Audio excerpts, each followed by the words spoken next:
frío.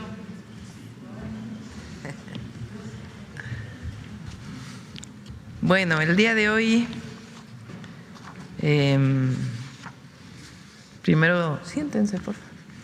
Tenemos un enlace a Acapulco con Sebastián Ramírez y con la gobernadora Evelyn Salgado, porque hemos estado haciendo una serie de intervenciones en la costera que son parte de Acapulco se transforma contigo, ese plan que hicimos después del huracán John, y ahora para las vacaciones de diciembre pues van a encontrar muy bonita la costera.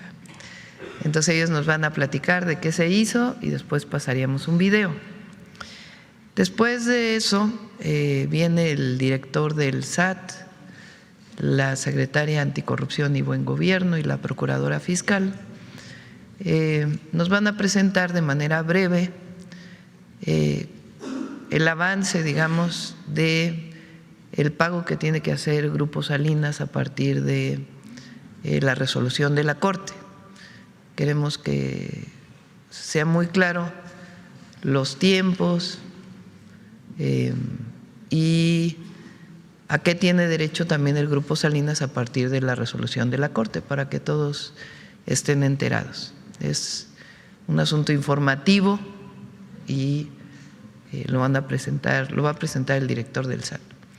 Y después está aquí Jesús Ramírez, coordinador de asesores, por un documento muy interesante que sacó Banco Mundial, nos va a presentar los resultados de cómo creció la clase media en el país con la Cuarta Transformación.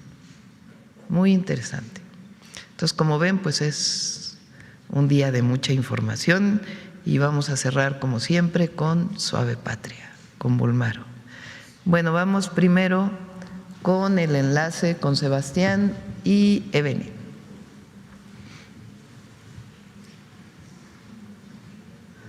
No se escucha, Sebastián. ¿Se escuchan? Ahora sí. ¿Listo? Buenos días, presidenta, ahora sí. Adelante. Buenos días, presidenta. ¿Se oye? ¿Los oyen? Sí, sí los oímos.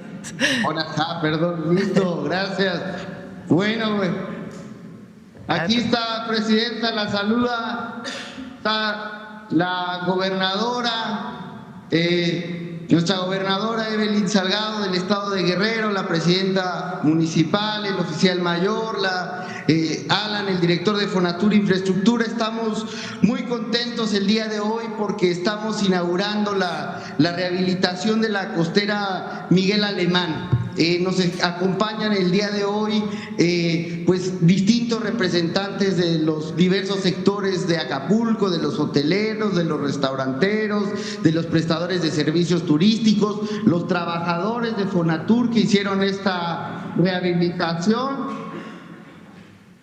Y queremos informarle, presidenta, con mucho orgullo, que pues esta intervención forma parte del programa Acapulco se transforma contigo, que usted inició y decretó el 17 de enero de este año. Esta intervención tiene tres componentes: movilidad segura para los peatones y renovación urbana, iluminación e infraestructura verde y medio ambiente.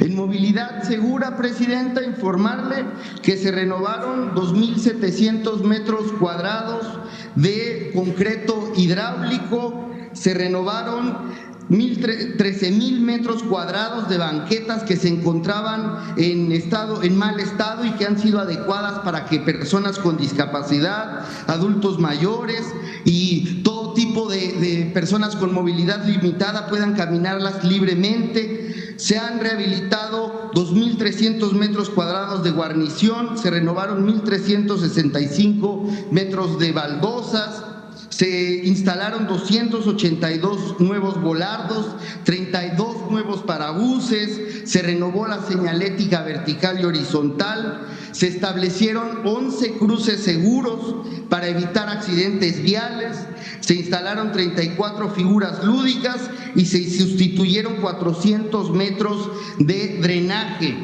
En materia de alumbrado público, quiero decirle con mucho orgullo que la costera está iluminada por completo.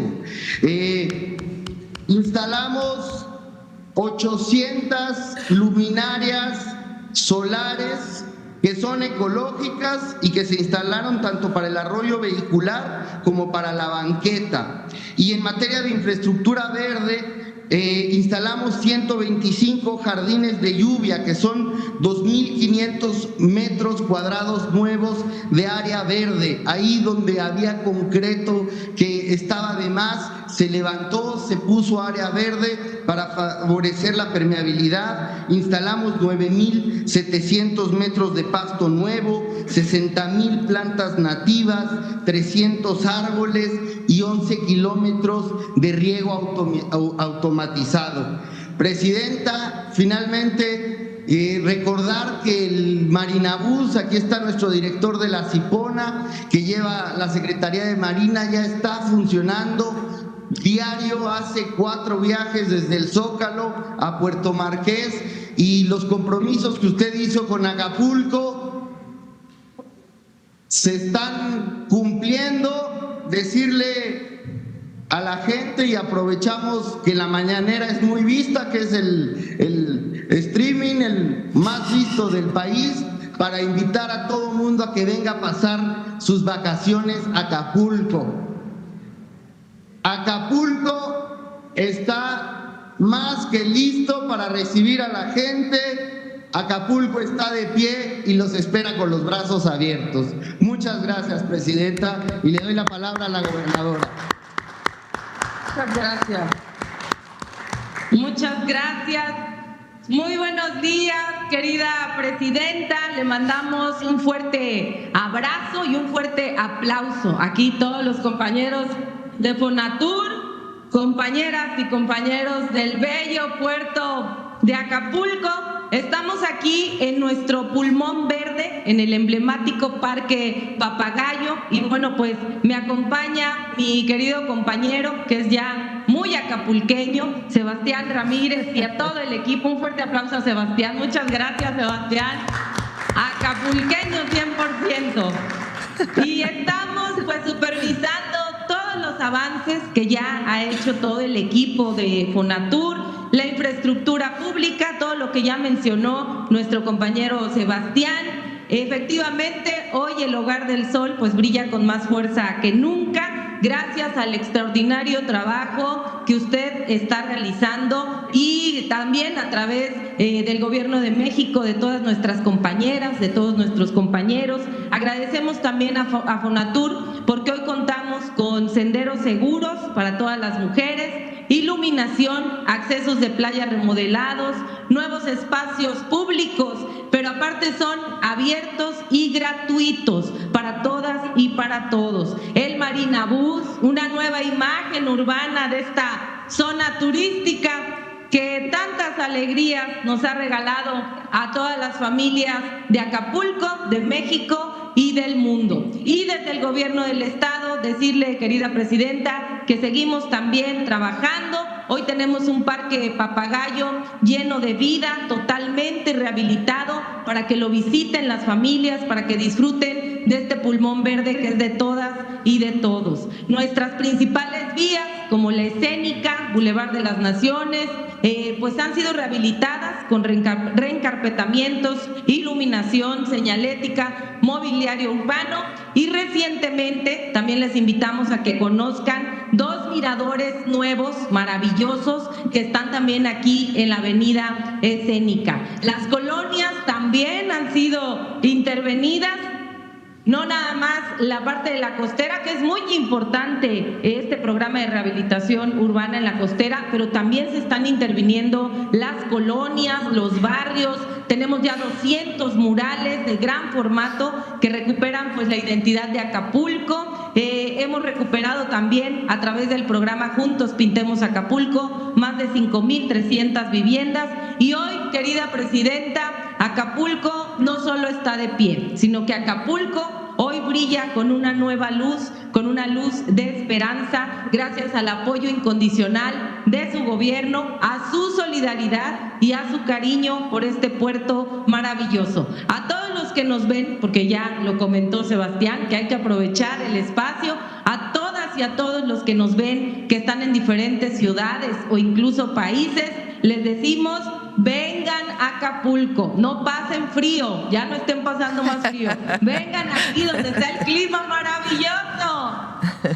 el sol, la bahía más hermosa del mundo, y el agradecimiento es la memoria del corazón. Y en el Hogar del Sol, aquí en Acapulco, nunca vamos a olvidar todo el apoyo y todo el cariño que nos ha brindado y que ha transformado el presente y el futuro de nuestro puerto. Agradezco también a la presidenta municipal, Abelina López Rodríguez, a todas las compañeras, compañeros prestadores de servicios turísticos, líderes de cámaras empresariales, hoteleros, restauranteros, al pueblo acapulqueño, que es un pueblo resiliente, que es un pueblo de lucha y que hoy tenemos una esperanza renovada. Vengan todas y todos a Acapulco, los vamos a recibir con los brazos abiertos. Le mandamos un fuerte abrazo y la queremos mucho, querida presidenta. ¡Viva Acapulco! ¡Viva! Gracias, Sebastián, gracias, Evelyn, gracias, Abelina, y gracias a todos los que hicieron posible. Vamos, si les parece, pasamos el video. ¿Te parece, Sebastián, algún otro tema? Sí, presidenta, gracias. Adelante.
Muchas gracias. Bueno, ahora sí vamos con el SAT.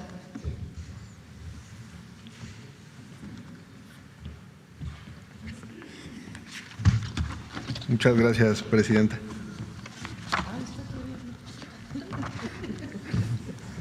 No había visto a Ariadna. Listo. Muy buenos días a todas y a todos. La siguiente lámina, por favor. El día de hoy vamos a compartirles una breve actualización de los adeudos fiscales de 2 empresas y la lectura va a ser de izquierda a derecha. Vamos a empezar donde dice SAT 2013-2018. Les recordamos que entre 2013 y 2018 la autoridad fiscal determinó a través de resoluciones administrativas adeudos del impuesto sobre la renta correspondientes a los ejercicios 2008 a 2013, toda vez que las pérdidas fiscales utilizadas por las empresas eran improcedentes. Posteriormente, las empresas impugnaron esta determinación ante el Tribunal Federal de Justicia Administrativa, el cual resolvió entre 2019 y 2023 que los adeudos determinados y confirmados por el SAT eran procedentes. De nueva cuenta, las empresas impugnaron la resolución del Tribunal de Justicia Administrativa ahora ante el Poder Judicial de la Federación, donde los tribunales colegiados en 2024 y 2025, como se muestra en la lámina, negaron el amparo confirmando la procedencia de los adeudos. Finalmente, las empresas acudieron a la Suprema Corte de Justicia de la Nación, que es la última instancia, la cual, como todos sabemos, el pasado 13 de noviembre desechó sus impugnaciones, confirmando de manera definitiva las resoluciones de los tribunales. Tras la resolución definitiva de la Corte, la autoridad fiscal tiene la obligación de continuar con el procedimiento de cobro, por lo que el mes que entra, en enero de 2026, se requerirá el pago por 51,000 millones de pesos conforme al Código Fiscal de la Federación. En caso de intención de cubrir el adeudo, los contribuyentes podrán solicitar ante el SAT, dependiendo del orden y esquema de pago, ajustes a la baja de hasta 39% conforme a la ley y a las sentencias de los tribunales.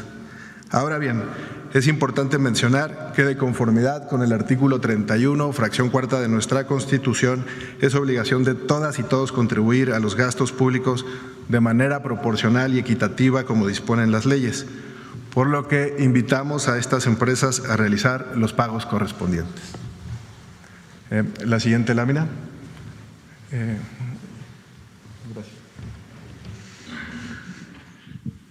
Nos encontramos el día de hoy aquí. Ya la Suprema Corte de Justicia de la Nación notificó al SAT, como ya lo comentamos, y el SAT va a notificar el requerimiento de pago en enero de 2026. Una vez que surta efectos la notificación del requerimiento de pago, inicia el plazo para el pago voluntario y el pago de conformidad con el Código Fiscal de la Federación. Los contribuyentes podrán solicitar a la autoridad lo que conforme a derecho proceda para realizar el pago. Gracias. Bueno, es importante que se conozca, porque ha sido tema en la mañanera, lo que dice la ley, porque a eso nos sujetamos nosotros. Entonces resolvió la Corte, como bien dice el SAT, se notifica en enero. Estas empresas tienen derecho, por como fueron las resoluciones de los tribunales previos, a solicitar descuentos, vamos a decirlo así, de acuerdo y de conformidad con el Código Fiscal. Entonces se notifica en enero y esperemos que se pague, así de sencillo. Si no pagan, pues entonces ya viene otro proceso que ya sería tema posterior. Y realmente este tema nosotros es importante que se sepa que es un tema legal, jurídico, administrativo. Entonces, la siguiente información yo le voy a pedir a la Secretaría de Hacienda y al SAT que sigan informando sobre este tema ya en enero. Ya lo político es otra cosa. Ahora, como es de conocimiento, pues es importante que todos sepan qué es lo que viene hacia adelante. Entonces, por eso quisimos presentarlo aquí en la mañanera. Ha estado trabajando en todo ello, supervisando la Procuraduría Fiscal, porque es su responsabilidad, y de igual manera la Secretaría de Anticorrupción y Buen Gobierno. Bueno, este es el segundo tema que queríamos informar. Y ahora vamos, bueno, son dos temas adicionales. Uno, no sé si se acuerdan que habíamos quedado de hacer una revisión de los programas de bienestar, los programas sociales, lo que antes se llamaba programas sociales focalizados sobre todo. Y cómo nosotros, con la Cuarta Transformación, definimos programas de bienestar como derechos que hoy están en la Constitución.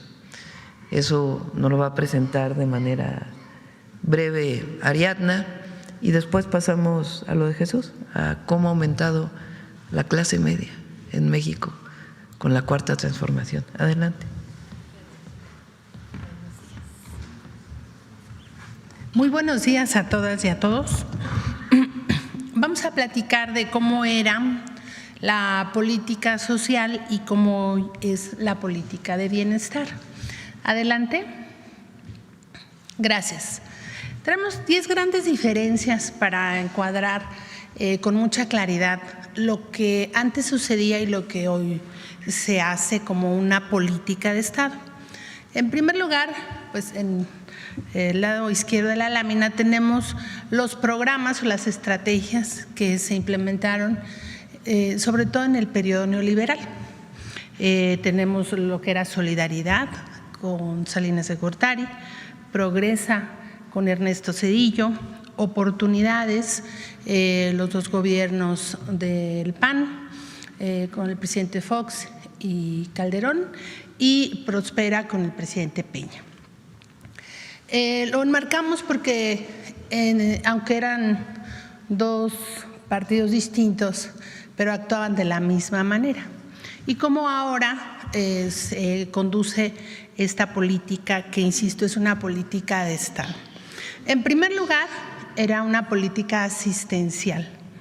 Hoy nosotros estamos construyendo una política de derechos, porque estos derechos están en la Constitución, pasaron de ser un programa de bienestar a una política de derechos establecida en la Carta Magna.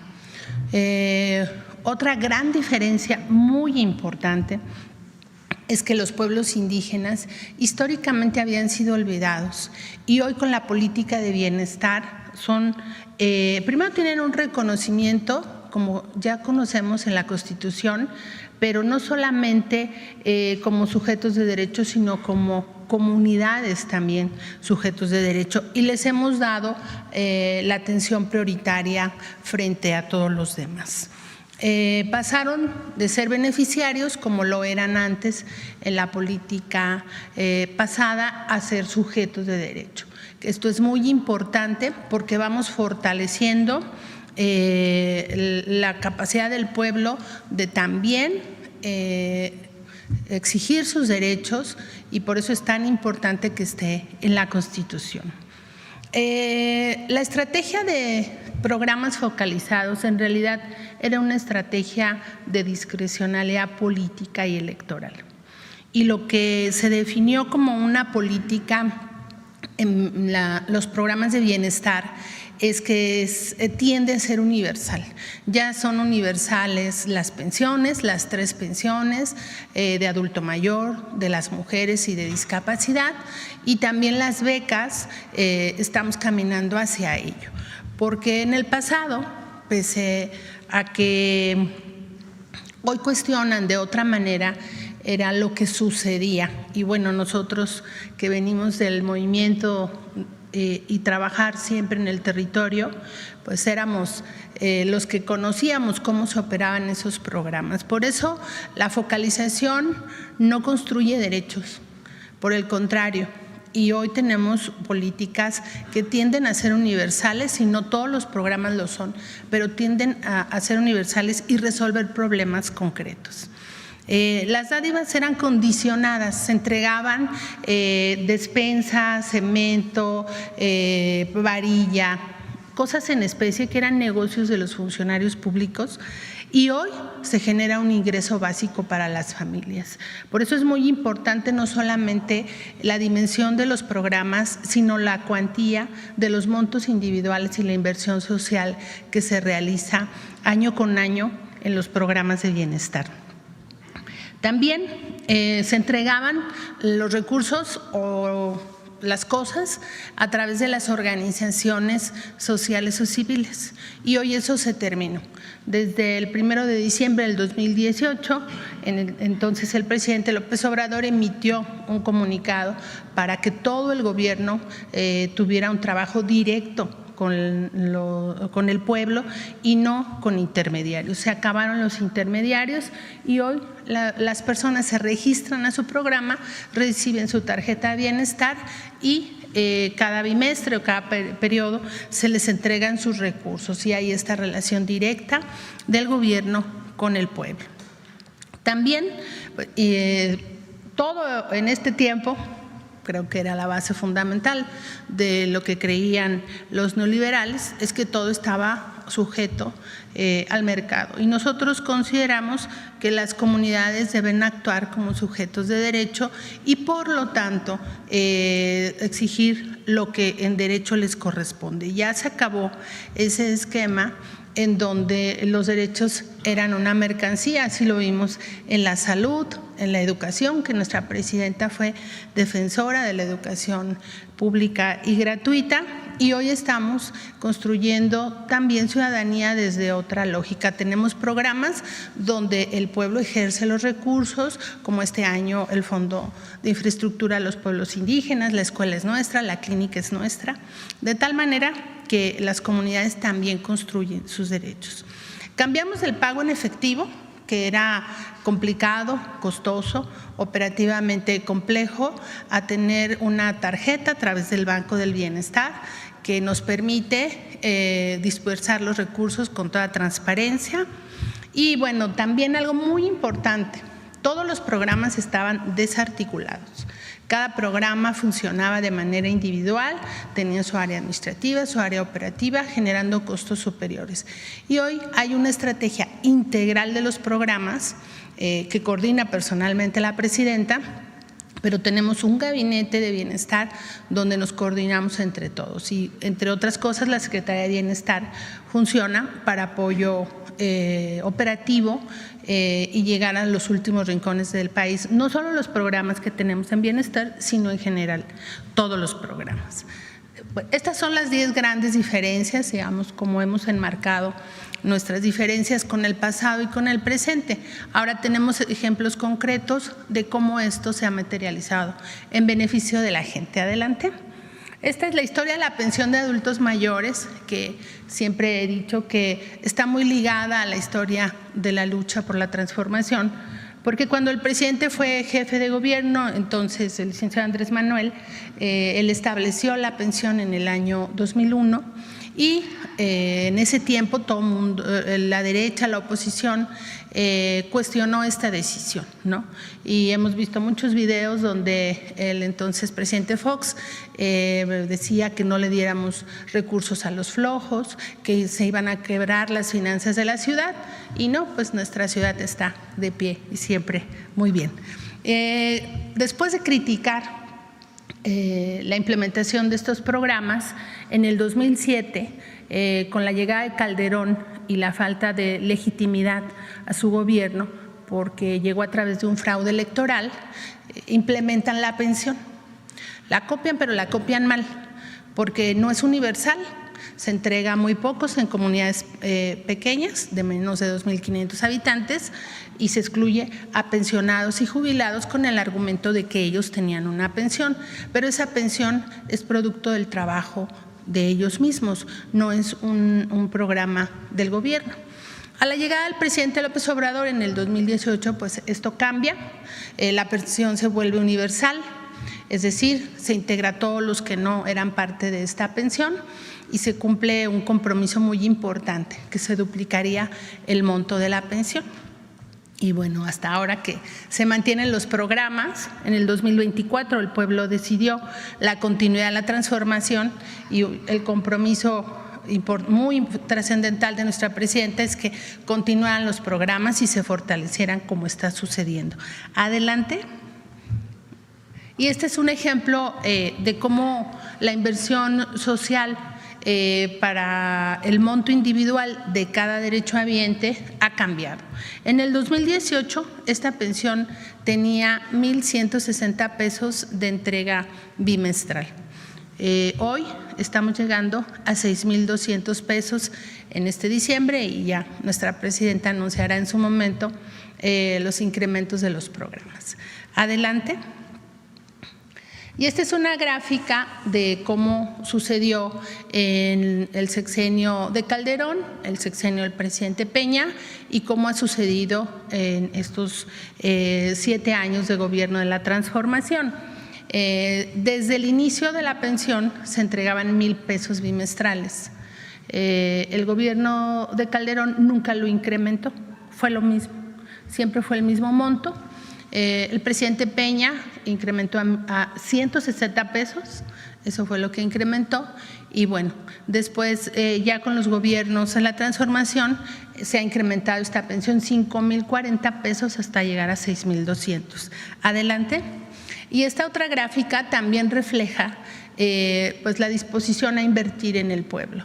En la parte azul pues es el gobierno de Calderón, invirtieron 67,000 millones de pesos, con el presidente Peña 211,000 millones y solo en esta pensión. Y lo que llevamos de 7 años de gobierno, de la Cuarta Transformación, se han invertido 1,501 millones de pesos para la pensión de adulto mayor. Adelante. Ya me voy más rápido. En el caso de los beneficiarios, pues se han incrementado porque, como ya dije, la pensión se convirtió en una pensión universal, pero además nuestra dinámica demográfica nos lleva a que los adultos mayores es una población que proporcionalmente crece en comparación con el resto de la población. Por eso tenemos más derechohabientes, más inversión y se ha mantenido el aumento a los programas de bienestar. Adelante. Y solo me refiero a otra pensión, que es la de discapacidad, que esa no existía. Las personas con discapacidad no estaban en la agenda pública del gobierno y no había una política de Estado, siendo un grupo vulnerable de la población, muy importante que seguimos avanzando. Recordar que ya también es un derecho, pero también es un derecho la Constitución, el derecho a la rehabilitación, que es un derecho llave para las personas con discapacidad y que puedan alcanzar su autonomía. ¿Es cuánto, Presidenta? Muchas gracias. Gracias. Jesús.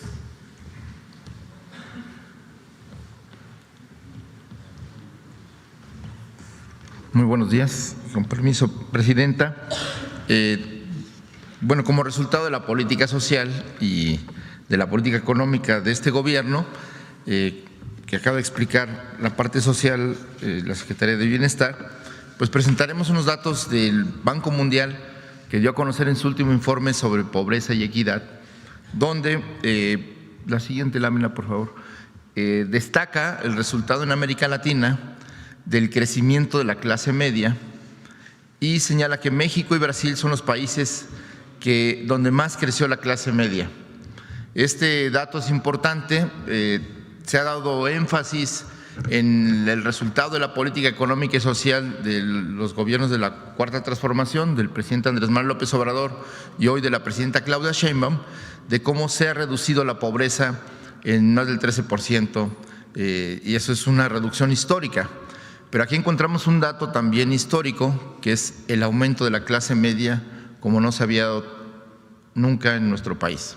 Entonces, de acuerdo al Banco Mundial, considera que la clase media es aquellas personas que ganan más de $17, alrededor de 340 pesos al día, y considera que son pobres las personas que pues tienen ingresos menores a $8.30, algo así como 166 pesos diarios. Entonces, esas son sus consideraciones técnicas para esta medición. Coincide totalmente con los datos del INEGI y con los que se tienen en las estadísticas nacionales, como lo vamos a ver más adelante. La siguiente, por favor. De acuerdo con estos datos, estos son datos del Banco Mundial, que considera que, por ejemplo, la pobreza en México en 2018 estaba, digamos, 35.5% de la población estaba por debajo del ingreso de los 166 pesos diarios, $17. Hubo un ajuste justo en 2016. La medición de pobreza y de ingreso y equidad se hace cada 2 años, por eso se da a conocer hasta ahora los datos del 24. Y bueno, yo decía, el 35% de la población se considera pobre, y en el 2024, de acuerdo a estos datos del Banco Mundial, solo el 21.7% de la población en 2024 estaba en esta situación es decir, hay una reducción del 13.6%, de acuerdo a los datos del Banco Mundial, que coinciden con los datos del INEGI, que considera que hubo una reducción del 13.4%.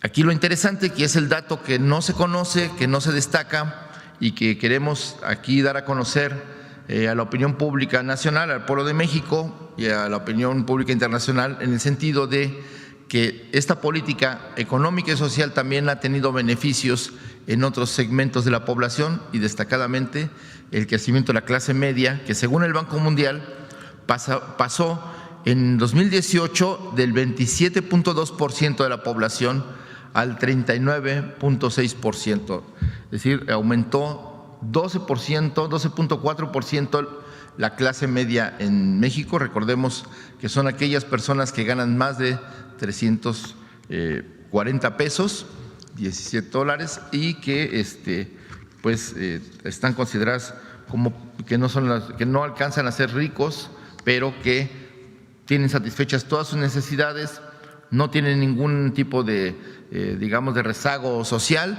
y ni de vulneración social. Esto es así.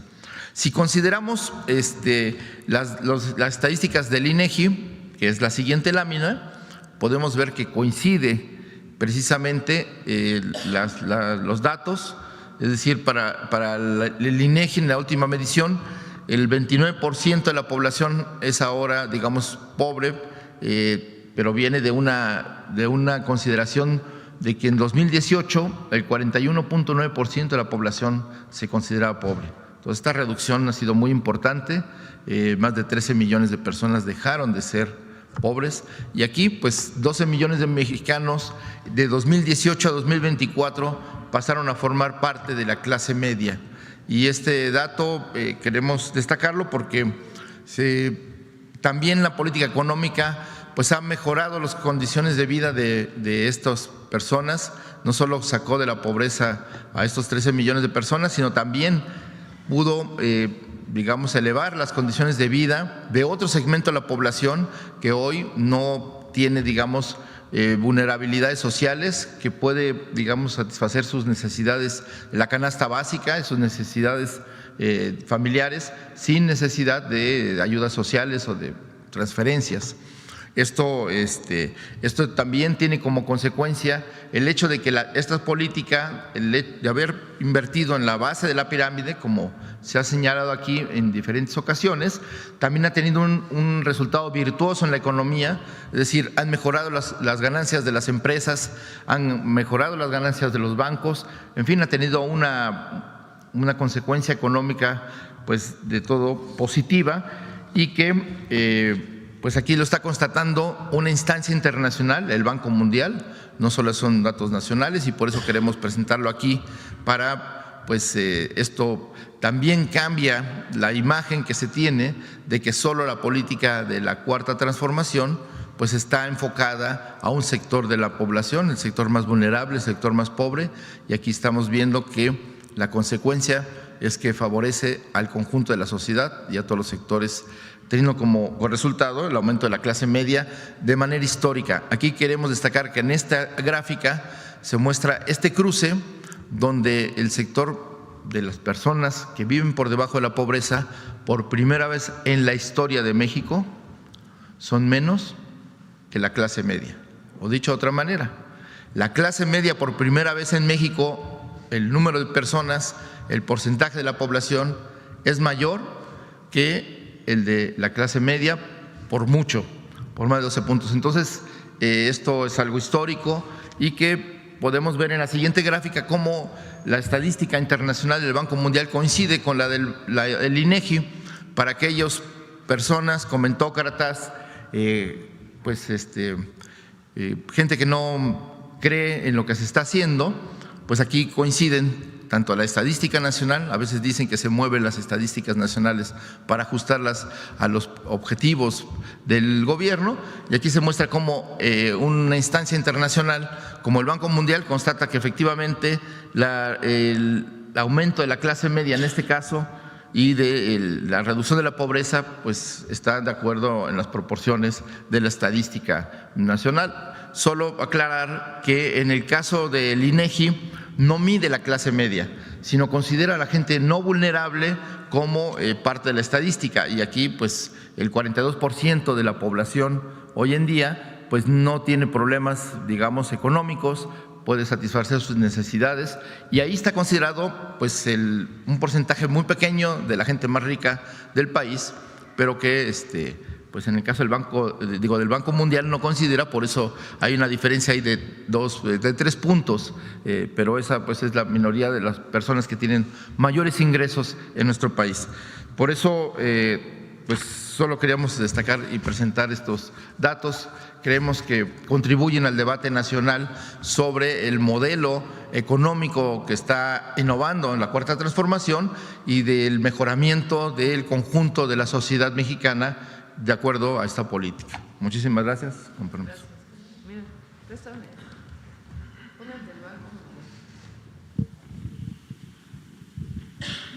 El anterior. Miren qué interesante. En el año 2000 es población en pobreza y clase media en porcentaje. En el año 2000, después de 3 sexenios de neoliberalismo, a la entrada del siglo XXI, la clase media en México representaba, estos son datos del Banco Mundial, importante porque es una referencia internacional que muchas veces no está de acuerdo con nosotros incluso. La clase media era el 18.1% de la población y las personas con pobreza el 55.1%. Prácticamente no cambia. Digamos que con Peña llega al 26%.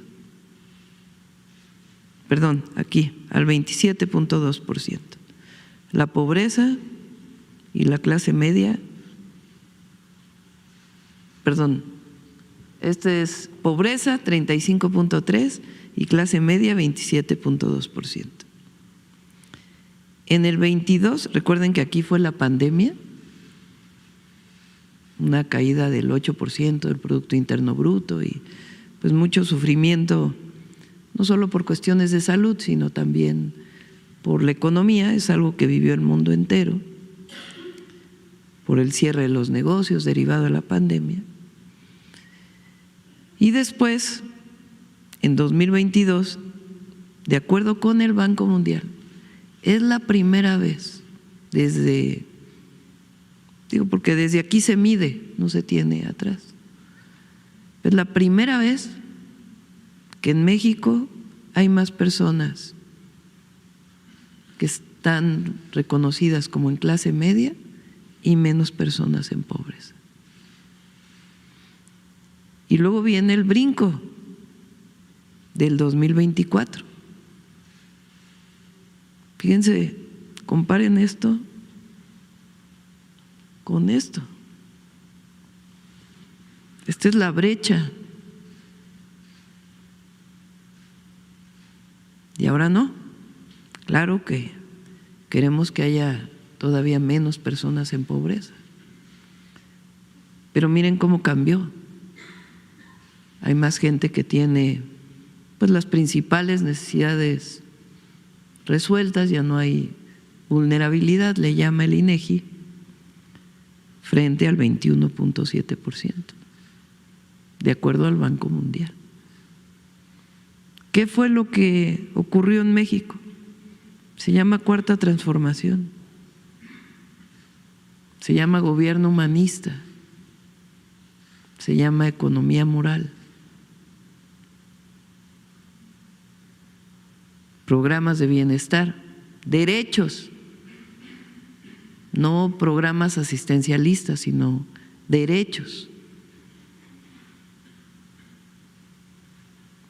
Mira, pásame la gráfica de cómo crece la pensión adulto mayor.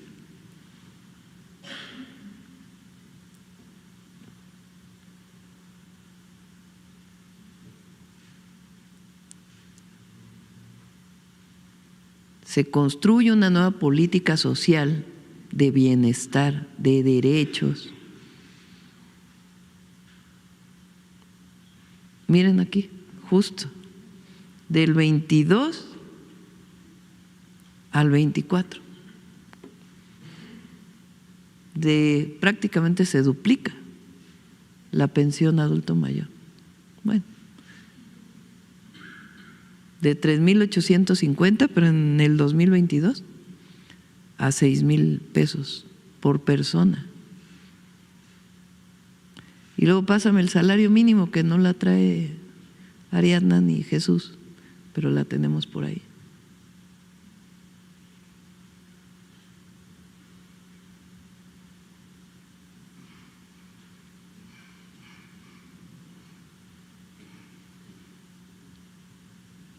¿Sí la tiene?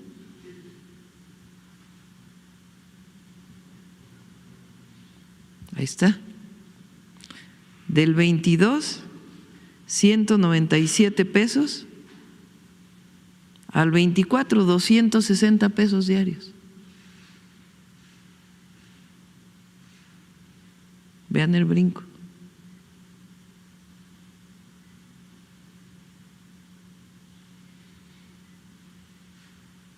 Muy interesante.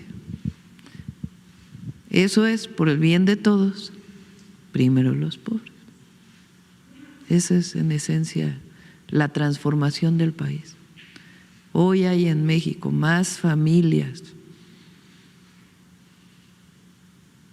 que se reconocen como clase media, es decir, que salieron de la pobreza, de acuerdo con el Banco Mundial, más porcentaje de familias que están en este sector que personas en pobreza. ¿Cuál es el objetivo? Pues que siga la tendencia, que siga la transformación.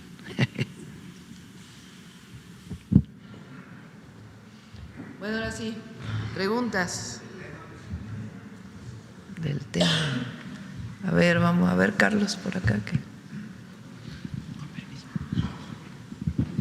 ¿Qué tal, doctora? Carlos Guzmán, de 4 Telecomunicaciones Veracruz. Pues consultarle a usted este tema de los impuestos, los 51,000 millones, ¿van a ser, como dice el comercial de la empresa del señor Salinas Pliego, en abonos chiquitos?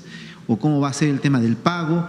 Y también, de inicio, ¿qué opinión le merece que el día de ayer Salinas Pliego haya buscado una entrevista con Donald Trump en una cena que se tuvo el día de ayer? Lo que presentamos aquí es a lo que tienen derecho de acuerdo al Código Fiscal y de acuerdo a las resoluciones de los tribunales. En el momento en que se notifique a estos grupos empresariales o a este grupo empresarial a través de 2 de sus empresas, como dice la ley, ellos tienen espacio para poder acceder a esos beneficios de ley y de resolución. Y ahí pues ya se dará más información. Hay que ver pues qué es lo que contesta el grupo. Del otro ya no voy a opinar, la verdad. No creo que valga la pena.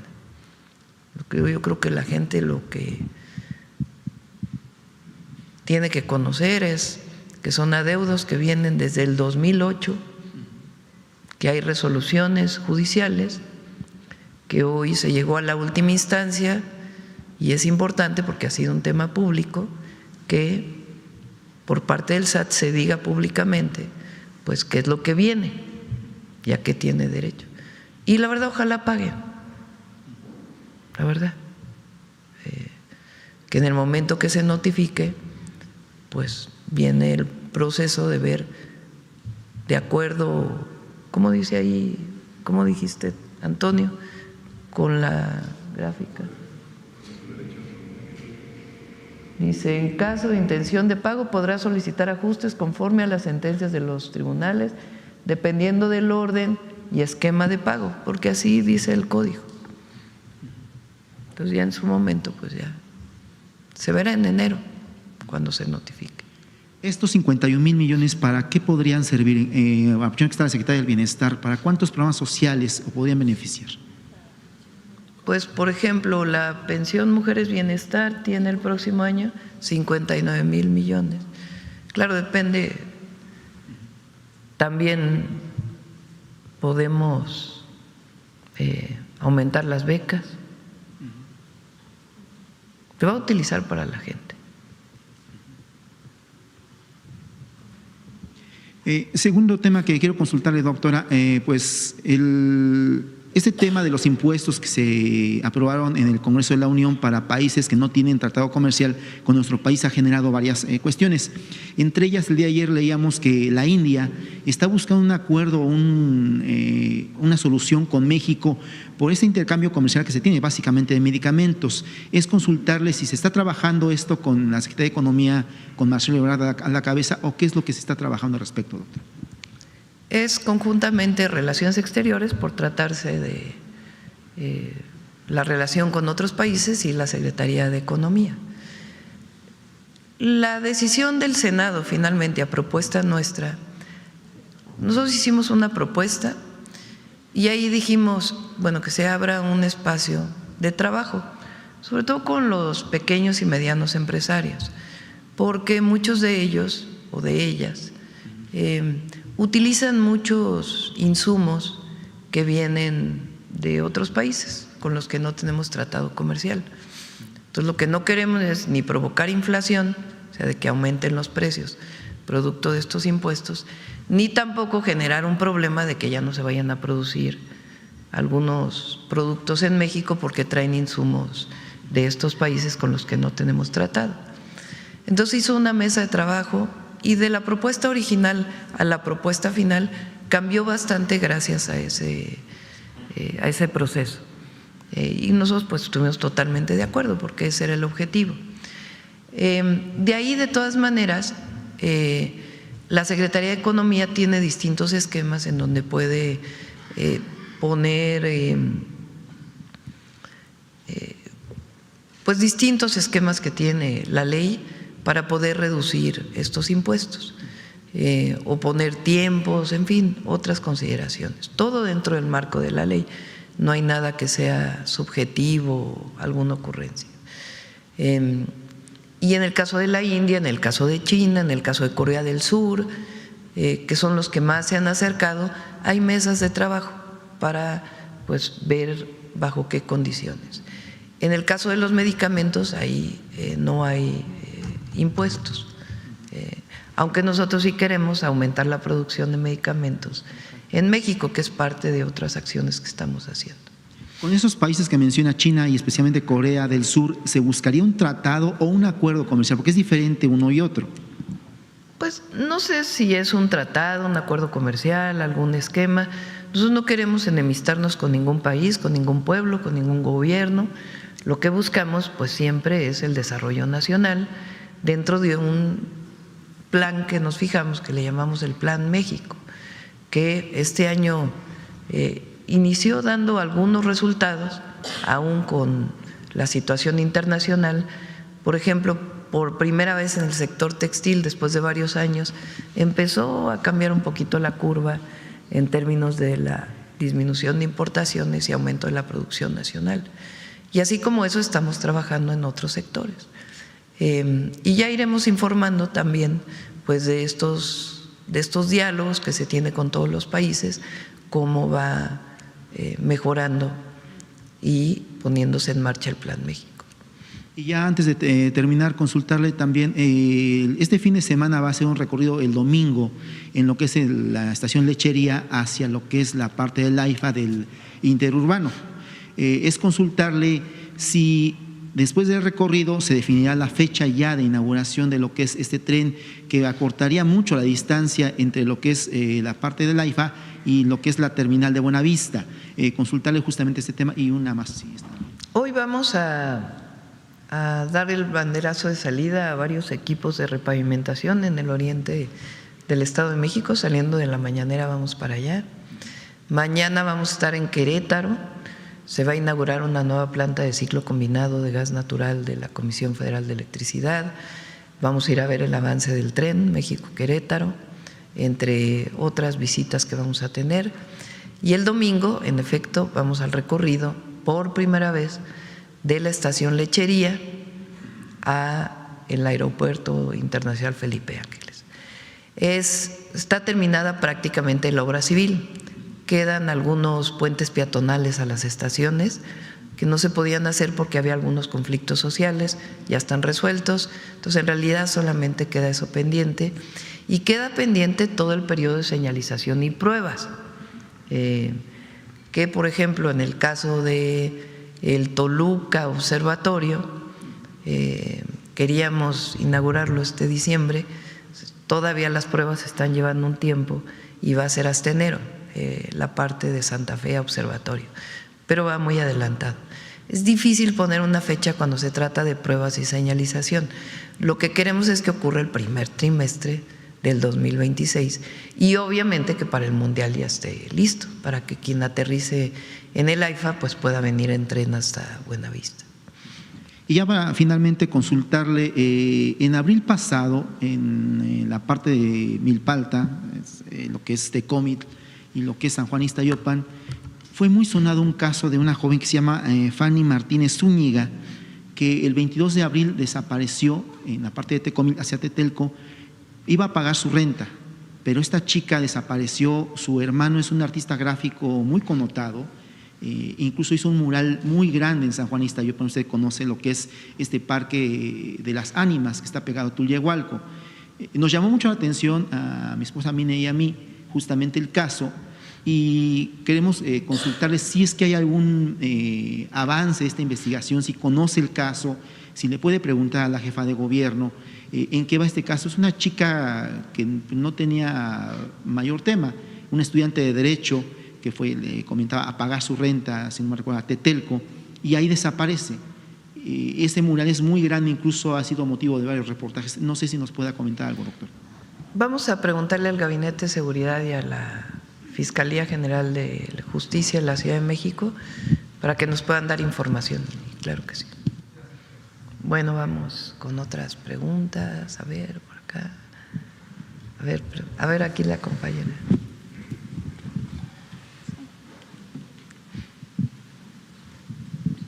Buenos días, Presidenta. Bertalicia Galindo, Alcanzando el Conocimiento. Bueno, pues de los programas de bienestar y de lo que se ha mejorado y lo que informa hoy el Banco Mundial, ¿cómo se podría todavía, cuáles son como las perspectivas para el próximo año, para esta tendencia todavía que sea mayor, que se beneficie más la clase media y, por supuesto, pues todas las clases sociales? Bueno, obviamente los programas de bienestar ya los vamos a informar en enero, los aumentos que tienen de acuerdo a la inflación y la ampliación de algunos programas. Vamos a pasar de 845,000 millones de pesos, 845,000 millones de pesos destinados a programas de bienestar a 1 billón de distribución directa a las y a los mexicanos, como derechos. Esto tiene que ver con el aumento de los propios programas, los 2 programas nuevos que hicimos este año, Pensión Mujeres Bienestar y Beca Rita Cetina, y también el programa de salud Casa por Casa. Entonces, este es un aumento pues muy significativo, son más de 150,000 millones de pesos de aumento entre 2025 y 2026 directo a la gente a través del Banco de Bienestar. Ese es lo primero. Lo segundo es que, como informamos, aumenta el salario mínimo. Eso pues obviamente va a impactar en reducción de la pobreza y mejora del bienestar y la calidad de vida de las y los mexicanos. Además, pues obviamente se requiere inversión pública e inversión privada. En enero también vamos a informar de qué tamaño es la inversión pública y algunos esquemas que estamos desarrollando de inversión mixta que nos van a permitir aumentar la inversión pública en el país, siempre garantizando la propiedad de la nación y el desarrollo del país, desarrollo sustentable del país, con cuidado del medio ambiente y con bienestar, con justicia y también garantizando la honestidad. Entonces, va a aumentar la inversión a partir de proyectos mixtos, como ya lo presentamos en electricidad, En petróleo lo vamos a informar y en otros temas también de inversión mixta. Y además estamos preparando una serie de medidas, de acciones, de programas que ayuden sobre todo a los pequeños y medianos empresarios a tener acceso a crédito. Eso es muy importante. Y algunas otras acciones que vamos a desarrollar. Estamos seguros que la tendencia va a seguir porque es el mismo modelo económico, con mejoras todavía, por eso le llamamos el segundo piso de la cuarta transformación. Ha dado resultados. Miren, pon la primera gráfica que puso Jesús.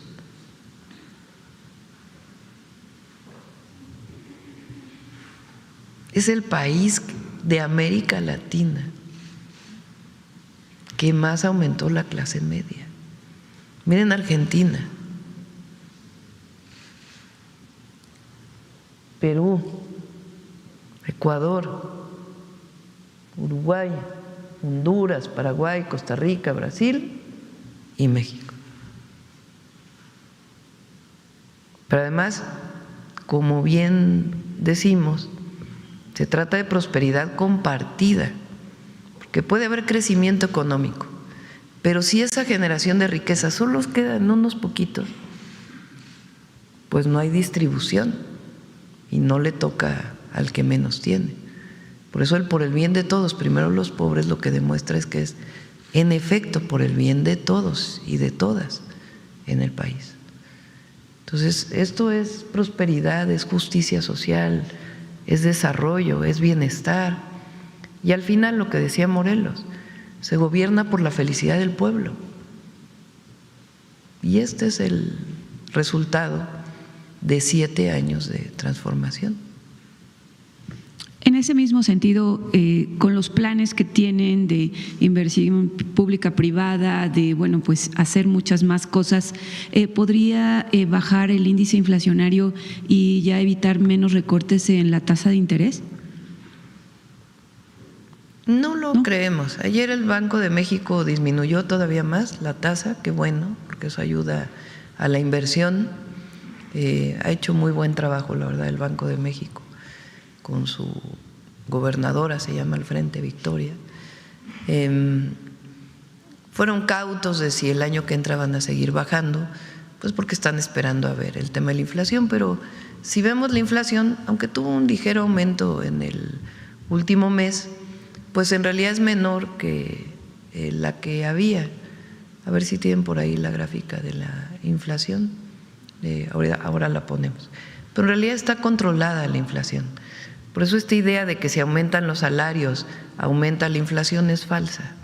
Por supuesto que siempre hay que estar midiendo y queremos, por supuesto, que aumente la inversión para tener también crecimiento económico, pero que haya distribución de la riqueza, porque si no el crecimiento pues se queda en unos cuantos. En otro tema, Presidenta, ayer se pronunciaron los presidentes de Rusia, de China, de Colombia, de Brasil por un frente para llevar a la paz con el conflicto entre Venezuela y Estados Unidos, y calificarían de un error gravísimo si Estados Unidos atacara a Venezuela. ¿Usted está ya en ese frente con todos estos países? Estamos en contacto. Nuestra posición es, como le he dicho en los últimos días, no a la intervención. Y lo que pueda ayudar México, como lo ha hecho siempre, ahí vamos a estar. Pero es una posición soberana y basada en nuestra Constitución.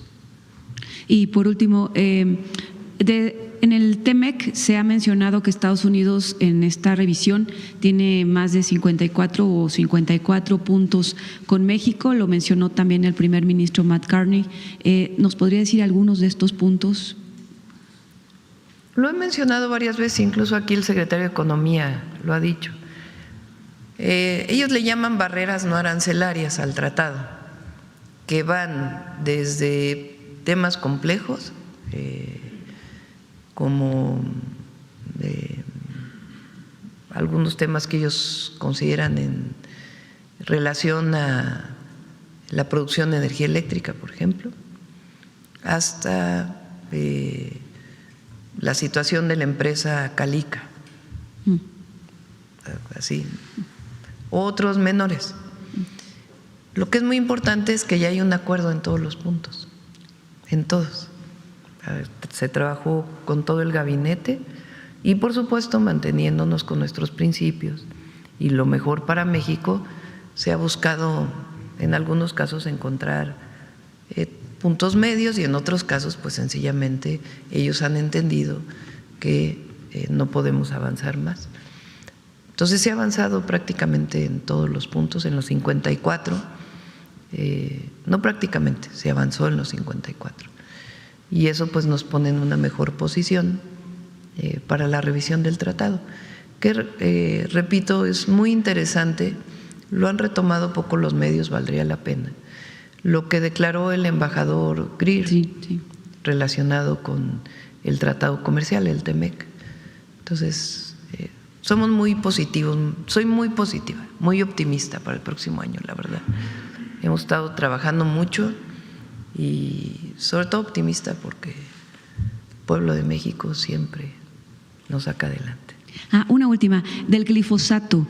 Bueno, el sexenio pasado con el CONACYT-CONACHE se hicieron varias opciones, varias alternativas y también pues diferentes centros de investigación han desarrollado también desarrollos con biotecnología, pero a la mejor falta inversión o qué faltaría para que tuviéramos un sustituto del glifosato. Todavía falta la sustitución de algún producto de este tipo, pues tiene que ver con varios temas, también tiene que ver con el costo y la posibilidad de producir en serie. Entonces seguimos trabajando en ello, más ahora, ayer lo preguntó Alma de la jornada, pues obviamente más con los resultados que hubo recientemente de un estudio que en realidad no fue cierto, que así se informó hace algunas semanas, pues es evidente que tenemos que encontrar un sustituto lo más pronto posible para poder mejorar la salud de todas y de todos. Y en eso está trabajando la Secretaría de Ciencia y Tecnología y muchos grupos de investigación en México y en otros lugares del mundo. Gracias, Presidenta. Gracias. Vamos. A ver, aquí. Gracias, Presidenta. Muy buenos días. Arturo Pavón, de Efecto Colateral. Preguntarle acerca de Acapulco, del anuncio que nos acaban de dar. ¿Hubo alguna participación, aparte de los recursos federales y estatales, hubo participación de la iniciativa privada? La iniciativa privada más bien está participando en recuperar todavía algunos hoteles o negocios que ya no pudieron levantarse después del Otis. Ya queda creo que nada más un hotel. Han hecho un trabajo excepcional los compañeros. Ya venía, pero ahora también a cargo de Sebastián. Por ejemplo, había estos edificios en la parte de Acapulco, Diamante se llama, ¿verdad? No, ¿cómo se llama? Diamante, ¿verdad? Había muchos edificios ahí donde cada quien cada familia es dueña de un departamento distinto y no tenían una administración común. Entonces, pues fue muy difícil poner de acuerdo a todos, encontrarlos, dónde están, para ver cómo los seguros podían trabajar para poder rehabilitar los edificios. Se ha avanzado mucho en ello, pues es un trabajo, imagínense, de encontrar a los dueños de cada departamento, ponerlos juntos. También hay otra zona donde está lo que era la playa Condesa, no sé si todavía se llama así era cuando yo era niña, supongo que sí se sigue llamando igual, que había muchos edificios que se hicieron con tiempos compartidos y de esta manera que también había sido muy difícil y ya se están poniendo de acuerdo para rehabilitarlos. Y ahí participa mucho la iniciativa privada, o restaurantes que se han rehabilitado, hoteles como el hotel, creo que el CID se llama, ¿sí se llama así? Que ya una empresa decidió que lo va a rehabilitar. Entonces la iniciativa privada ha estado participando más en ello Y también ha habido algunas donaciones. El Cano se llamaba, perdón, el Cano. En el CID creo que es en Mazatlán. Bueno, no sé. Ya vamos a revisar los datos. Pero bueno, ese hotel ya hay un grupo que ya lo está rehabilitando. Entonces, hay mucha participación y mucho consenso. Ya ha habido algunas donaciones para la rehabilitación de espacios, pero la mayor parte de la inversión en la costera es del Gobierno de México y una parte muy importante del Gobierno estatal, sobre todo en la panorámica. Gracias. Toda la inversión en Acapulco que vamos a hacer es de alrededor de 7,500 millones de pesos, pero ahí está también las plantas de tratamiento, el subir las plantas de bombeo, la planta de separación de basura y algunas obras de infraestructura carretera que se están desarrollando en todo Guerrero. Gracias, presidenta. Salinas Pliego ha tomado con tintes personales todo este asunto del cobro. Yo creo que sería muy pertinente sí especificar que no es ninguna cuestión visceral, sino que efectivamente, como dice usted, es la aplicación de la ley. Pero a pesar de que él lo toma de esa manera y ante todo el tiempo que se ha pasado aplazando o a través de amparos los pagos, todavía se le da la oportunidad de que al tener la intención de pago se le pueda dar algún descuento. Es la ley, es la ley. O sea, las resoluciones de los tribunales, ¿qué resolvió la Corte? La Corte resuelve que no son procedentes los amparos. Entonces, ¿qué queda fijo? Las resoluciones de los tribunales. Y las resoluciones de los tribunales son en ese sentido. Entonces, como siempre lo hemos dicho, aquí no hay un asunto ni personal, ni político, ni nada, sino sencillamente lo que dice la ley. Entonces, no es que la presidenta esté haciendo algo particular o el director del SAT haga algo particular ¿por qué ahora son 51,000? Porque la ley también dice que se va actualizando. Pues así dice la ley, así dice la resolución de los tribunales. Y nosotros, pues tenemos que cumplir la ley. Entonces, por eso es importante que se conozca. ¿Cuál es el criterio para definir esa intención de pago? O sea, él me va a decir, sí, voy a pagar y ya. ¿O pues en el momento que se notifique, ellos tienen que decir sí, vamos a pagar. Okay. Vamos a creer. Sí. Bueno. ¿Cuál era el destino de los recursos? Porque ahora con los programas sociales estamos viendo que hay un gran presupuesto para dedicárselo a los programas sociales, pero antes en el periodo neoliberal, ¿dónde quedaban esos recursos? Pues es una buena pregunta. Son dos temas. Tres. Uno, hay más recaudación. A ver, ponte la gráfica de recaudación que nos ha pasado Antonio. Que por cierto, Antonio es un gran servidor público. Tiene, imagínense las presiones que luego llegan. Y ahora, en acuerdo con Tony, con el secretario de Hacienda, se van a hacer públicas ¿cómo les llaman? Los criterios para hacer auditorías, para hacer los créditos fiscales, en fin, para que no se ande diciendo que hay algo que está fuera de la ley. Si no, se van a hacer públicos y eso va a dar certeza a todos. Pero ha hecho un gran trabajo. Imagínense, del año pasado a ¿cuánto recaudamos adicional? 500,000 millones de pesos, ¿no? Fíjense, no, pero vete antes, al 17, 16, lo que se recaudaba. Vean nada más cómo aumenta la recaudación. ¿Ustedes creen que si hubiera corrupción se recaudaría más? Entonces, por eso digo, uno, que el presidente López Obrador cuando llegó puso en la Constitución que estaba prohibido condonar impuestos. O sea, que no era cosa del director del SAT o del secretario de Hacienda o de nadie condonarle a alguien de acuerdo a alguna subjetividad o criterio, condonar impuestos. Todos tenemos que pagar impuestos. Eso es lo primero.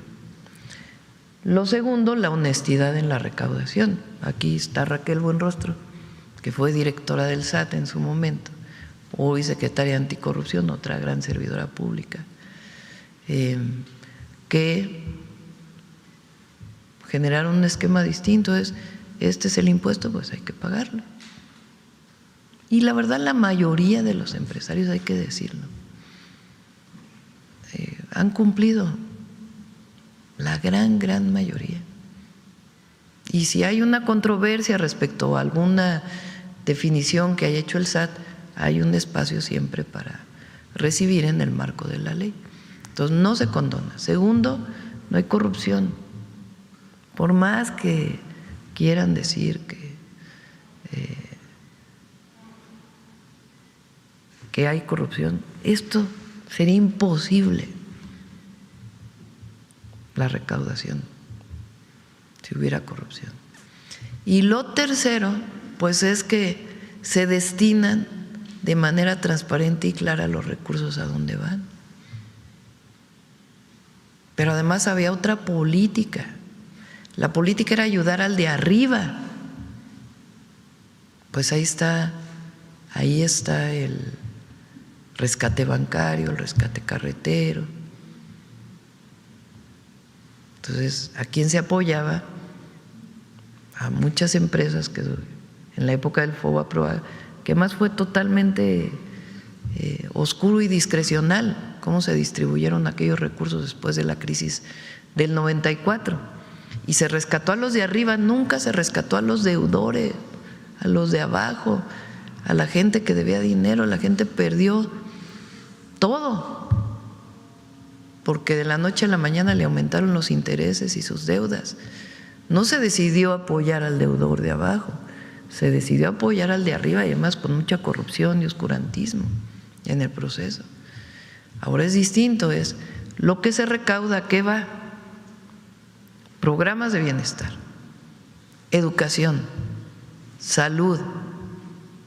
Ahora nosotros estamos destinando a vivienda, los derechos fundamentales de las y los mexicanos, programas de bienestar y obras públicas, que también es histórico cómo se recuperó la capacidad del gobierno, del Estado mexicano, digamos, para volver a invertir en obras estratégicas. Miren, hoy la refinería Dos Bocas, que tanto criticaron, ¿cómo la criticaron? La refinería Olmeca hoy está produciendo 300,000 barriles diarios de gasolina y diésel que antes se importaba.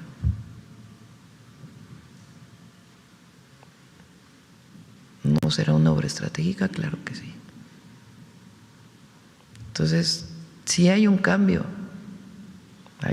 profundo, y todavía nos falta más, pues. Por eso trabajamos todos los días para el bienestar del pueblo. Gracias. Ya nada más para finalizar, si la secretaria Anticorrupción, Raquel Buenrostro, pudiera dar alguna recomendación para la optimización de los presupuestos estatales, porque le digo, el caso en Nuevo León, el diario oficial del Estado está de vacaciones y regresan hasta el 7 de enero y no se ha anunciado el presupuesto de egresos. ¿Qué pasaría en ese caso? ¿Se quedan con el del 25 o qué pasaría? Sí, se queda el del 25. No ha habido acuerdo en el Congreso de Nuevo León para la aprobación del presupuesto. Entonces, cuando no hay un nuevo presupuesto, porque solo los congresos estatales y en el caso del federal, la Cámara de Diputados tienen la atribución para aprobar los presupuestos. Si no se tiene un acuerdo, se sigue trabajando con el presupuesto anterior, con la distribución del presupuesto anterior. ¿No afectaría pues las obras que se tienen planeadas para el Mundial? Bueno, habría que preguntarle al gobernador de Nuevo León, ¿verdad? Pero no es que se quede sin presupuesto el Estado, se trabaja con el modelo anterior. Por cierto que hablé bien de Raquel, de Tony, de Grisela, una excelente servidora pública, todos en el gabinete. Jesús, ¿saben desde cuándo nos conocemos con Jesús?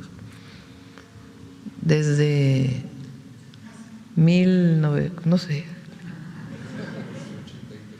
como 1983. Él estaba en el CCH Naucalpan, ¿no? Yo ya estaba en la Facultad de Ciencias. Y después en el movimiento estudiantil del CEU, pues nos conocimos, ¿no? Pero pues son muchos años de conocer a Jesús. Ariadna, pues no se diga, es extraordinaria. Y Bulmaro, que está con nosotros, que es el rating mayor de… Bueno, ahí se las va con Noemí. Muchas gracias, presidente. Sí. Bueno, vamos atrás porque no ha preguntado la compañera y luego adelante. Y luego vamos a Sonora para que… Buenos días, presidenta. Judith Sánchez Reyes, de Perspectivas MX y Super Estéreo Milet. Preguntarle sobre si, respecto a las farmacias del bienestar, si estas cumplen con los requisitos de la Ley General de Salud en cuanto al almacenamiento, la conservación y la preservación de medicamentos, y cómo se va a garantizar justamente la conservación de estos fármacos, siendo que van a ser módulos que están pues a la intemperie, fuera de las clínicas del IMSS Bienestar, y sobre todo lo que tiene que ver con los medicamentos controlados, cómo es que se va a garantizar la seguridad para los pacientes. Sí, el estante que se presentó aquí no es que eso en particular sea, digamos, la farmacia del bienestar.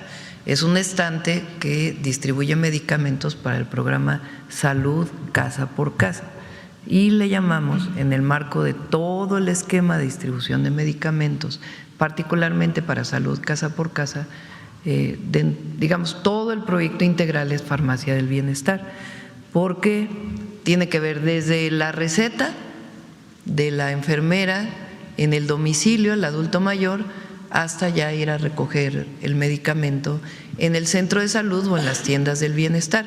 Y estamos ampliando porque en algunos estados de la República, por ejemplo, donde no está el IMSS Bienestar, pues tenemos que encontrar también otros mecanismos para que puedan ir a recoger sus medicamentos.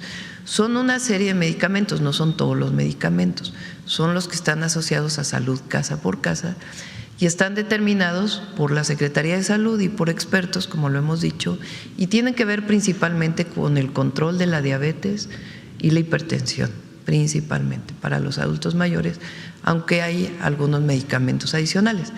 En algunos lugares donde la clínica es muy pequeña, pues están afuera, en otros están adentro del centro de salud, o en el caso de hospitales, pues están adentro del centro de salud.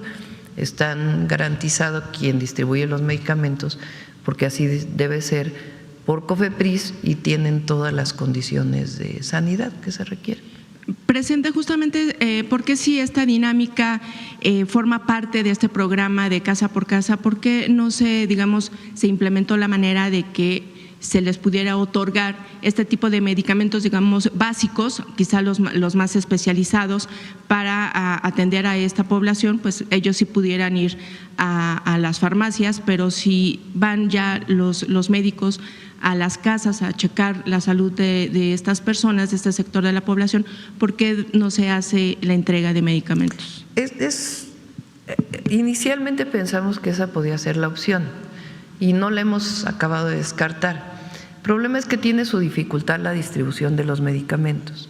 O sea, las compañeras enfermeras, enfermeros, o hay también médicas, médicos, no necesariamente se concentran en un lugar y luego ya van a sus visitas, sino que muchas veces salen de su casa y van directamente a la visita, porque viven muy cerca de los pacientes que les tocaron atender. Entonces, el ir a un lugar todos los días, recoger los medicamentos y después ir a sus visitas médicas, pues era muy complejo para todas las enfermeras. No lo hemos descartado, puede ser una posibilidad, pero tenemos que hacer pues un programa mucho mayor de distribución de medicamentos. Entonces, lo que encontramos más sencillo es que vayan al centro de salud o, en los casos sobre todo de zonas rurales, pues que vayan a la tienda del bienestar, que son las antiguas tiendas Liconza que existían y que siempre hay una en la localidad donde viven. Son 26,000 tiendas del bienestar. Otra opción pudiera haber sido que fuera en la propia farmacia del centro de salud. Sin embargo, ahí tienen que pues entrar, digamos, a todo el mecanismo del centro de salud. Entonces, para facilitarlo, pues decidimos un stand especial para poderlo distribuir. Y vamos a ver cómo está funcionando en los siguientes meses, porque apenas este mes empezó a recetar las enfermeras, en el Estado de México en particular. Entonces, vamos a ver cómo funciona la receta, recoger el medicamento y vamos a ir perfeccionándolo. El objetivo es que tengan al alcance de manera más sencilla el medicamento para seguir su tratamiento. Si no lo tienen y son hipertensos, pues que se les pueda medicar y después que se apeguen a ese medicamento, que no lo dejen de tomar porque puede ser muy riesgoso para su salud. En este sentido, la función de la megafarmacia sigue siendo la distribución de los fármacos. Sí, sigue funcionando para distribuir a todo el país y vamos a informarlo pronto. Es un espacio importante y muy probablemente sea compartido con el Instituto Mexicano del Seguro Social, que a ellos les falta una parte de almacenamiento en el Estado de México y le han pedido a Birmex que pueda utilizar una parte del almacén también para su distribución. Bien, Presidenta. En otro tema, preguntarle si con el nombramiento de Alejandro Gertz Manero como embajador a algún país, ¿esto no sería un motivo de desaliento para aquellos que están pues cursando la carrera diplomática, justamente el otorgar este tipo de embajadas a figuras políticas que pues no tienen experiencia en el servicio exterior, en lugar de profesionales capacitados, experimentados? ¿No cree que pueda impactar justamente en este sector de profesionales? Es por ley. Nosotros no hacemos nada que esté fuera de la ley. La ley le permite a la presidenta nombrar por designación a una serie de embajadores. Entonces, nosotros nos sujetamos a la ley del servicio exterior y entonces tengo la posibilidad como presidenta, de acuerdo con la ley, de nombrar embajadores que no vengan directamente de la carrera diplomática, y es lo que estamos haciendo.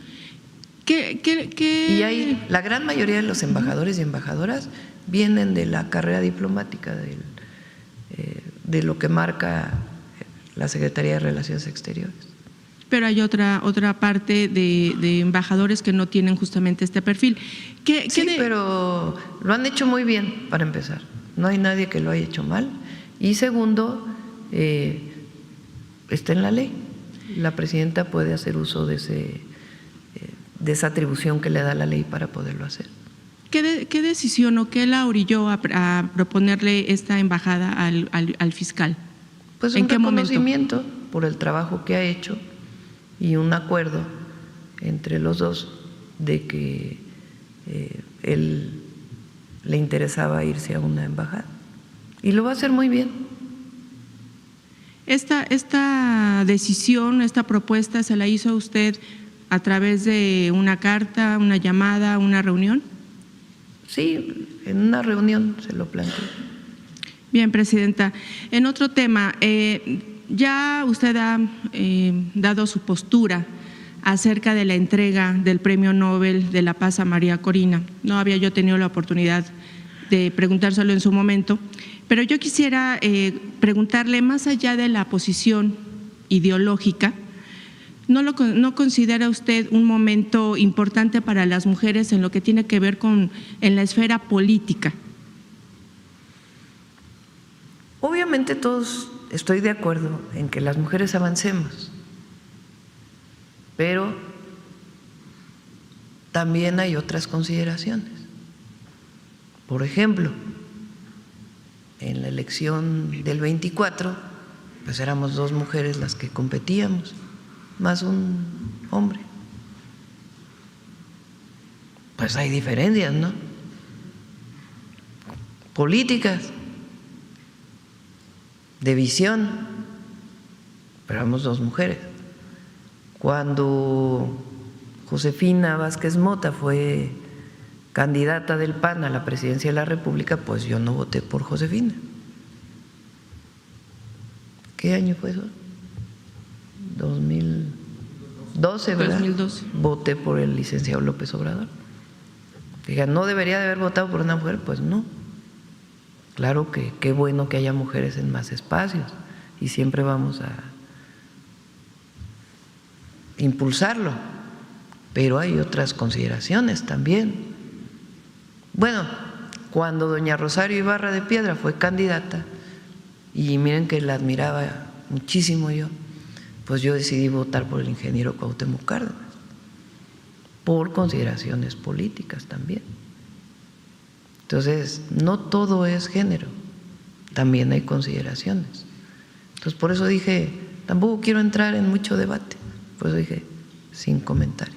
Y, por ejemplo, presenta, si este premio se lo hubieran otorgado a su homólogo de Estados Unidos, ¿hubiera hecho usted un posicionamiento oficial o considera que nuestro país debe ya de estar como al margen de este tipo de reconocimientos internacionales? Mira cómo es nuestra política exterior. A ver, ponen el artículo 89.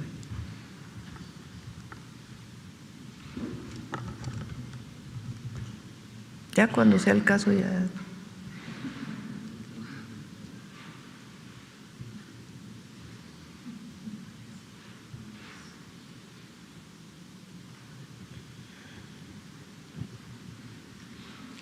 Dirigir la política exterior y celebrar tratados internacionales, así como terminar, denunciar, suspender, modificar, enmendar, retirar reservas y formular declaraciones interpretativas sobre los mismos, sometiéndolos a la aprobación del Senado.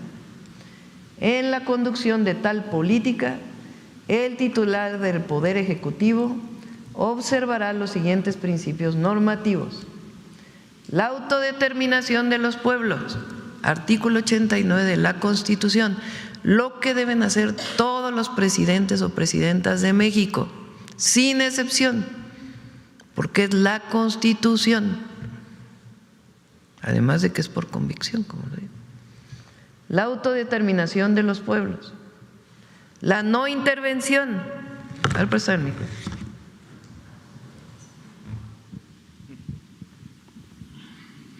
Vamos a señalarlo porque es muy importante. En la conducción de tal política, el Poder Ejecutivo observará los siguientes principios normativos. El artículo 89 son las atribuciones del presidente o la presidenta. La autodeterminación de los pueblos, vamos a decirlo otra vez, ¿no? La autodeterminación de los pueblos. ¿Eso qué quiere decir? Que cada pueblo decide cómo se gobierna.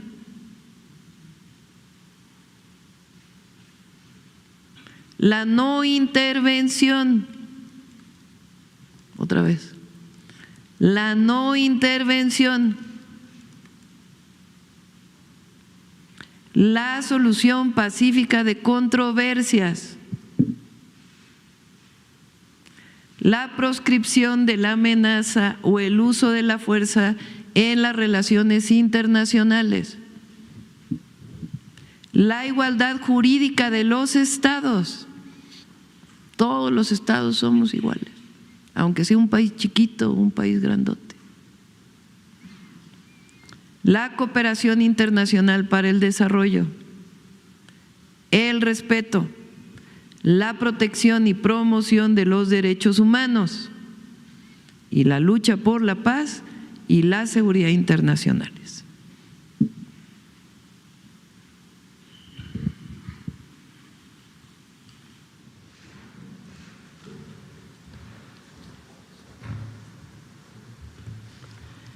Bien, Presidenta. Y finalmente, algunas columnas periodísticas han difundido, han comentado la salida de Emilia Calleja de la dirección de la Comisión Federal de Electricidad. ¿Confirma usted este cambio en el gabinete? ¿Dónde salió eso? Han salido en varias columnas. No, pues quién sabe quién ande con una grilla por ahí contra Emilia. No, es una extraordinaria servidora pública, extraordinaria, honesta, trabajadora, conoce la comisión como nadie. Muy amable, gracias. Sí. ¿Quién más? Habíamos dicho el compañero. Buenos días, Presidenta. Su servidor Carlos Pozos de LM Noticias. Buenos días para quienes nos ven y nos escuchan. Antes de iniciar mis preguntas, tenemos una tradición en LM Noticias y aquí tengo este pequeño, dos presentes y una tarjeta para su árbol de Navidad. Se la dejo con el personal de comunicación.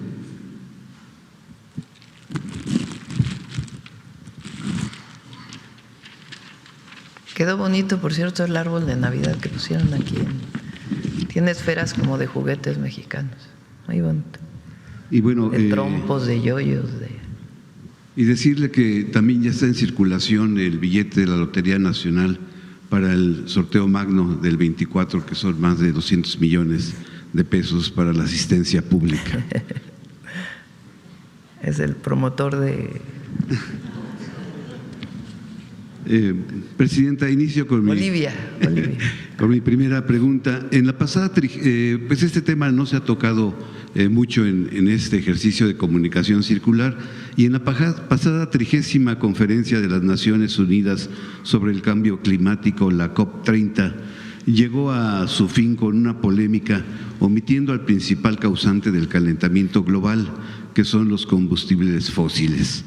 Muchos países se indignaron cuando la COP30, que tuvo lugar en Belén, Brasil, terminó sin mencionar a los combustibles fósiles que han originado el recalentamiento de la atmósfera. Mi pregunta es, México, ¿cómo contribuirá el próximo año 2026 en esta lucha tan importante contra el cambio climático, y qué opinión le merece que no se haya hablado sobre los combustibles fósiles en la COP30?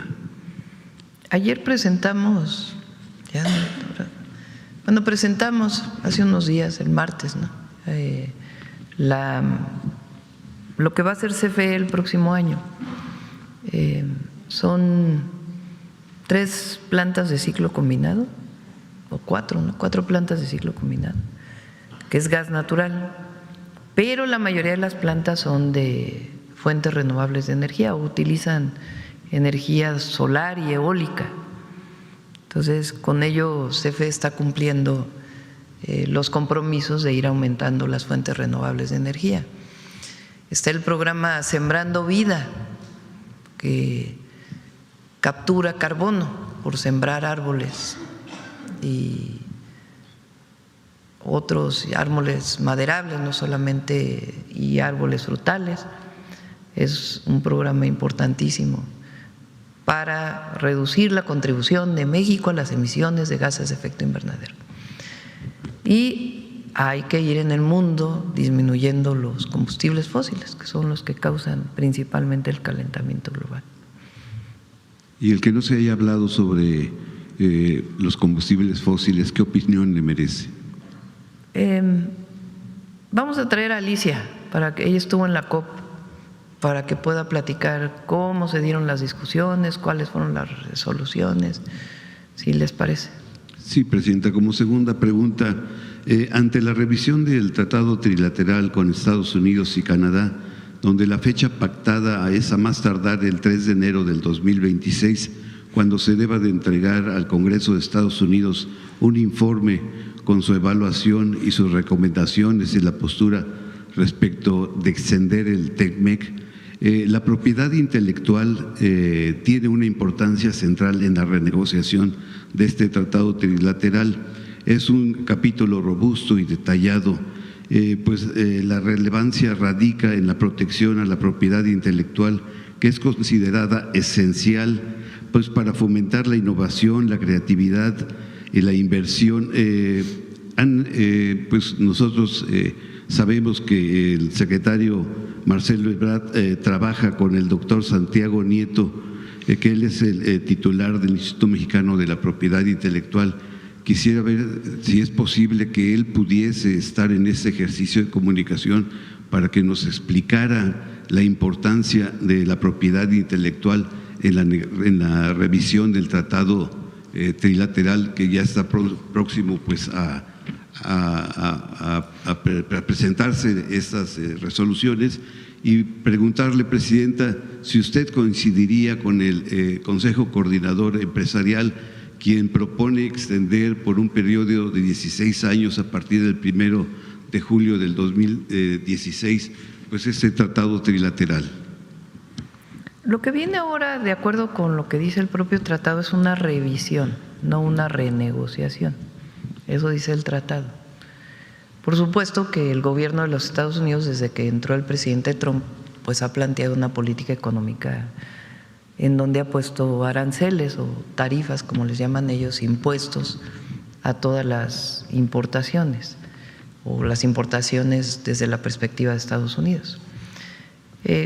Yo, como lo he dicho, soy muy positiva, muy optimista en relación a esta revisión, y creo que lo que declaró hace unos días quien esté encargado de esa revisión, que es en inglés, el área se llama USTR, es el embajador Greer, lo planteó en el Congreso de los Estados Unidos.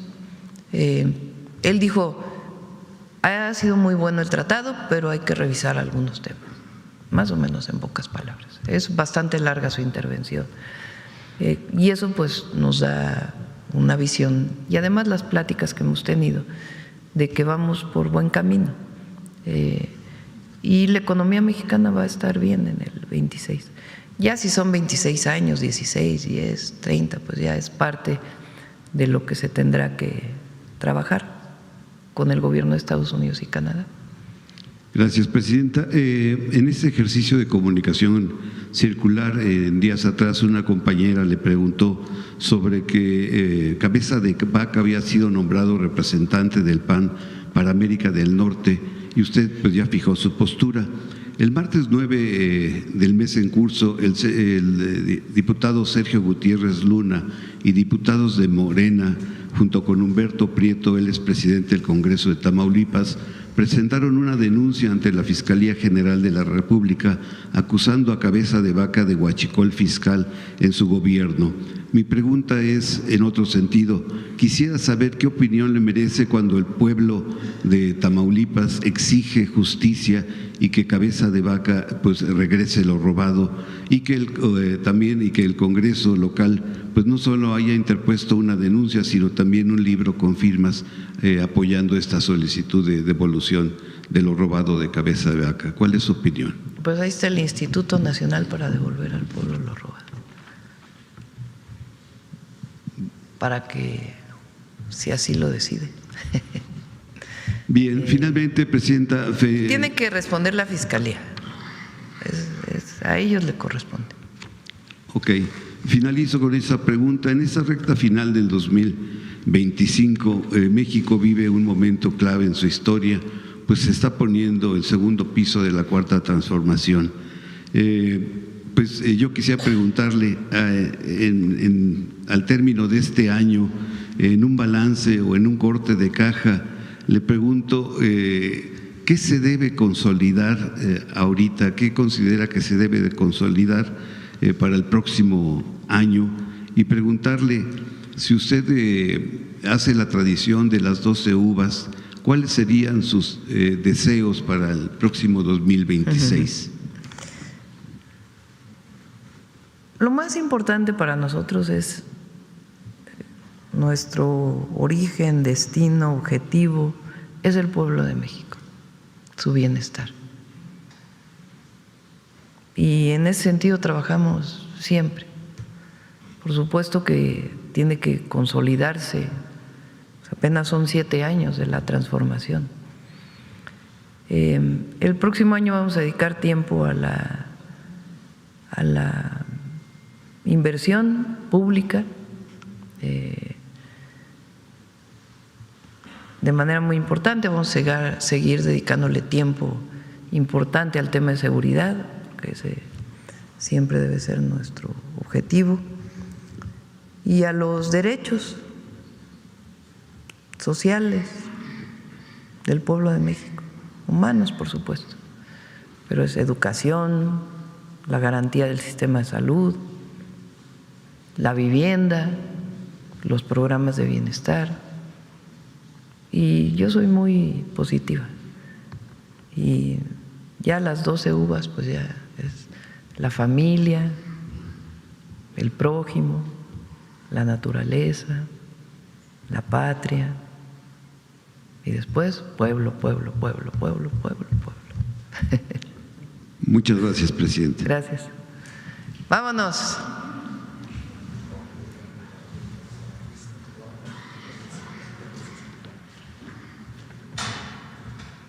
Con su permiso, presidenta. No, te prometo el lunes. ¿Vas a venir el lunes? Adelante. Gracias, presidenta. Tajcanenec, presidenta, el pueblo de Amatlán, Veracruz, y un servidor la saludamos con mucho, mucho cariño como cada semana. Tajcanenec, amigas, amigos, Tajcanenec desde Palacio Nacional. Les acabo de saludar en la lengua Tenec, de la variante de Amatlán Naranjos del estado de Veracruz. De un extremo a otro de nuestra nación, valoramos los instrumentos musicales no solo por su afinación o resonancia, sino por ser una herencia tangible de nuestras tradiciones, un símbolo de identidad y también de solidaridad. Porque en México las cuerdas y el zapateado son una combinación perfecta para tener una tarde llena de fiestas y vivir una alegría compartida que nos llena de mucho orgullo. Pero no hay más interpretación genuina que la de las niñas y los niños de esta tierra, capaces de convertir y dar voz a un violín y de dibujarnos una sonrisa con una jarana. Por ello, en Suave Patria, el día de hoy, vamos a rendir un homenaje a las nuevas generaciones que desde la hermosa Huasteca veracruzana preservan la tradición musical y nos invitan a mover el cuerpo con cada movimiento y son que tocan. Y como cada semana, con el permiso de usted, presidenta, amigas, amigos, les compartimos esta hermosa cápsula.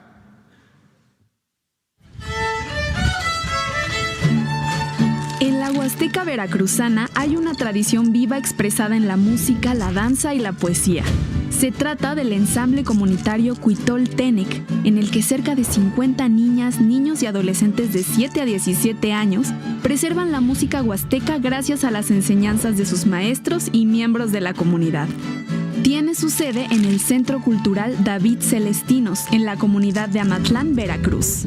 Para mí es, siempre un aprendizaje en donde cada proceso es un logro, donde veo que los niños primero quizás llegan por sugerencia de sus padres y después poco a poco van haciendo en ellos un interés genuino en escuchar la música huasteca, en tocarla, compartirlo con sus amigos y escucharlos tocar ya en diferentes escenarios. Es mucha alegría poder compartir lo que yo aprendí con más niños de aquí y dejar una semilla sembrada. Estos cantos huastecos se han transmitido de padres a hijos y de abuelos a nietos. En cada canto se plasma la identidad y el amor por la música, la danza y la lengua Tenec a su pueblo. Ese gusto, yo creo que ya lo trae uno de nacimiento, porque a corta edad empieza uno a tener ánimo de aprender aquello, y eso es lo que me ha mantenido en tener todavía, en mantener esta danza.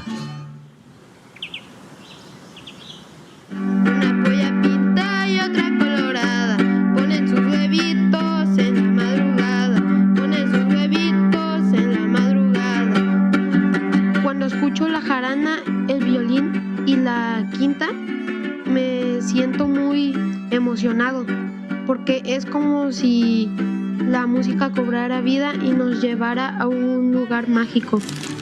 Por medio del canto se entrelazan historias en las que el amor y la música van ligados a la tradición y al arraigo de una comunidad que lucha por mantener viva su esencia.